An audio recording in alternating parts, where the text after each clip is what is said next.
أقسم بالله العلي العظيم، عشبة سحرية غادي تنفعكم في حل جميع المشاكل الرئوية، كذلك تقضي على مجموعة ديال الفيروسات اللي كيكونوا في الجسم وكذلك في الجو.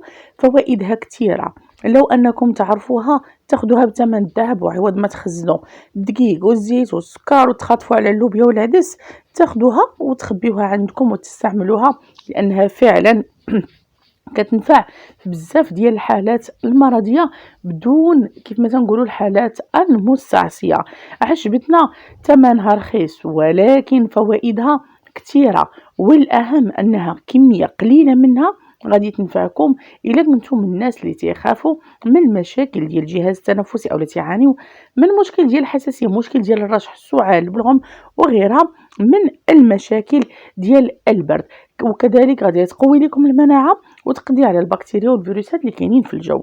نبداو الحلقه ديالنا بدون ما نطول عليكم، حيت عارفاكم متشوقين للوصفه. فرجه ممتعه للمتتبعات الغاليات. نبداو على بركه الله. بالنسبه للعشبه ديالنا كتشبه العشبه ديال النعناع، وما هي بنعناع من العائله ديال الشفويات ومن النباتات اللي كتمتلك جذور تخينه وقصيره.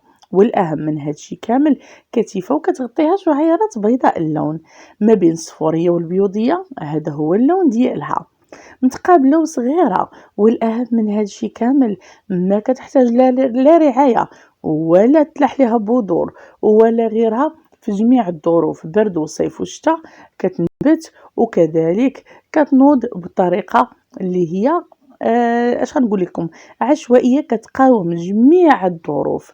والاهم من هادشي كامل انها كتكون موجوده بزاف بزاف بزاف في شهر ابريل وكذلك اكتوبر، وبالتحديد كتكون بزاف في الحقول. كميه صغيره منها كتحتوي على زيوت طياره كبيره، والاهم انها كتستعمل في الصناعه ديال مجموعه ديال الصابونيات بالاضافه للصمغ وكذلك إضافة للمواد اللي كتكون مطهرة. والله العلي العظيم وحق سيدي ربي اللي شاركنا، قسما بالله العلي العظيم ما كنكذب عليكم في هذه الوصفة، غير ثقوا فيا وجربوها.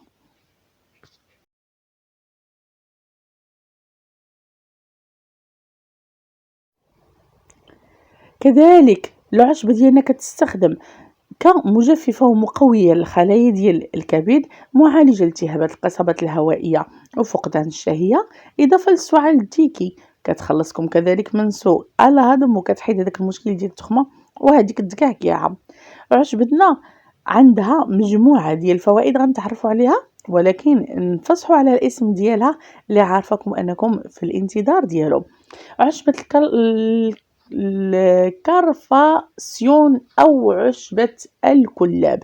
إيه عشبة الكلاب أو الكرفاسيون هي من بين الأعشاب مضادة للتشنجات، وكذلك تستخدم كمحفز للجهاز الهضمي. والأهم من هذا الشيء كامل هي طاردة للديدان وكتعيش في المعدة، كتقلل الخفقان ديال القلب، ولكن يجب الأخذ بعين الاعتبار أننا ناخدها بكمية محدودة أو كمية كما تنقولوا محددة، ماشي نصرفوا فيها.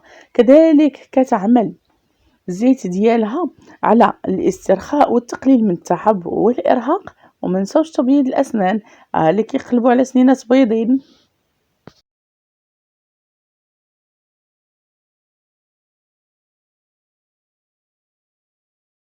ولكن دابا حنا في سنان، حنا غادي نكملوا في العشبه ديالنا والفوائد ديالها اللي كتستعمل كيف ما تنقولوا في مجموعه ديال الاغراض او لا مجموعه ديال الاهداف الصحيه. غادي ناخذ منها واحد الكميه، غسليها مزيان ونشفيها. ممكن انها تنشف وريقات او لا ممكن انها تبقى كيف ما تنقولوا هكاكين طويله، ولكن تغسل مزيان من التراب وما تخليهاش مده طويله في الماء. قبل سوسيها على يديك او ديريها في واحد الغربال وحاولي انك تفرتي منها هذاك التراب وطيحي منها هذاك التراب، وعاد من بعد بداي باش غدا تستعمليها. كذلك ممكن انك تاخدي منها كميه كبيره تنشفيها في الظل ومن بعد غادا تسديها بواحد الخويط وديريها باش غادا تشمش اولا باش غادا تنشف. هذه من جهة. من جهة اخرى ما كنصحوش بها نهائيا الناس اللي حوامل او العيالات اللي هما حوامل، وكذلك الناس اللي من تعانيو من مشاكل ديال لا طونسيون اللي كطلع اولا من الضغط اللي كينخفض، ماشي الضغط اللي هذا، من لا طونسيون اللي تينخفض. غادي ناخذوها كيف ما كتشوفوا معايا، وغادي نبداو في التحضير ديالها للوصفه.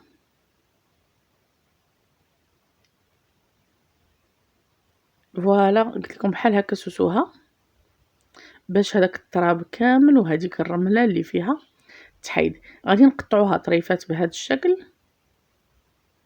ونتمنى الجاليه المقيمه باسبانيا وكذلك مقيمه بايطاليا انها تستعملها وما عندهاش نهائيا مناش تخاف. اللي قدروا سيدي ربي مكتب علينا كاملين، وان شاء الله باذن الله ما غادي يقدر سيدي ربي الا اقدار الخير. هي مجرد نزله برد وموجه اللي غادا تدوز وغادا تنسى وغادا تبقى مجرد ذكرى. نحاول اننا ناخذ الامور ببساطه وما نخلعوش كيف ما تنقولوا الناس اللي قرابين لينا الاهل والاحباب، ونبعدوا واحد شويه على تقلب الخبز، على نديروا نيفنجيه اللحم، ودون هذيك القضيه اللي تنديروا بزاف ملي كنبغيو ناخذوا البينواز ولا ناخذوا المسمن كنبقاو قلب يا ما تقلب باليدين. فالوضع كيف ما تنقولوا ما تيسمحش نهائيا اننا نقوموا بهذه التصرفات اللي للاسف الشديد كنضروا بها اشخاص اخرين. وتا من السلوكيات ديالنا خاصنا نغيروها، لانه ما يمكنش واحد ياكل خبزه من بعد ما داز عليها 1000 واحد باش غادي يقلبها بيديه. نرجعوا للعشبه ديالنا اولا للوصفه ديالنا. غادي ناخذوها نوضعوها في واحد الكاسرونه بحال هكا. وكيف ما قلت لكم البنات انا ضد هذيك الفكره ديال ان واحد كيجي وكيبدا يقلب في الخبز اولا في البينواز ولا المحراش ولا المسمن، حيد هذه نزل هذه يحط هذه، وكيجي واحد اخر باش غادي ياكلها من وراه او لا باش غادي يديها للوليدات اللي هما صغارين. يعني هذوك سلوكيات انا غير كنشوف مع الصباح كنت عند الكزار باش نتقدى اللحم وبنادم داخل في اللحم، يعني هواك الريح اللي في فمك شحال من حاجه. اللحم الا بغيتي راه غادي تشير له قبل وتقول له بغيت هاد الطرف ولا هاد الطرف غادي يعطيه لك. فوالا هنا نرجعوا للوصفه بدون ما يحتاج انه يكون ضروري يفك حدا اللحم. غادي نغسل هاد العشبه ديالنا وغادا نحيد هاد الماء الاول نتخلص منه تماما الماء بارد. وكيف ما شفتوا راه اللون ديالو خضار، يعني علاش هادشي علاش قلت لكم ما تخليوهاش مده طويله. غادي ناخذ واحد الكاسرونه نوضع فيها تقريبا حفنه،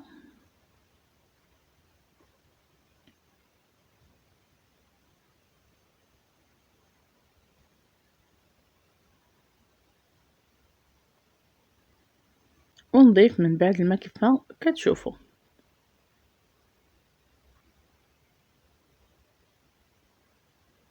فوالا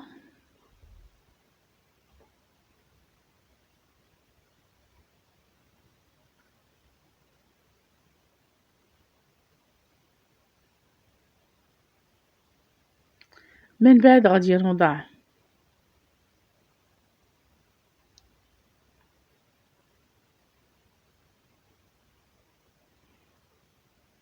جوج معالق كبارين عامرين ديال الخزامه زرقاء اولا لافندرا،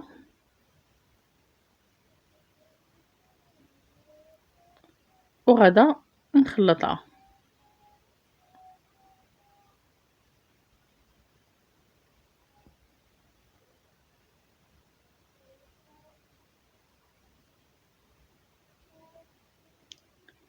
غادي نخلط هاد المكونات كاملين.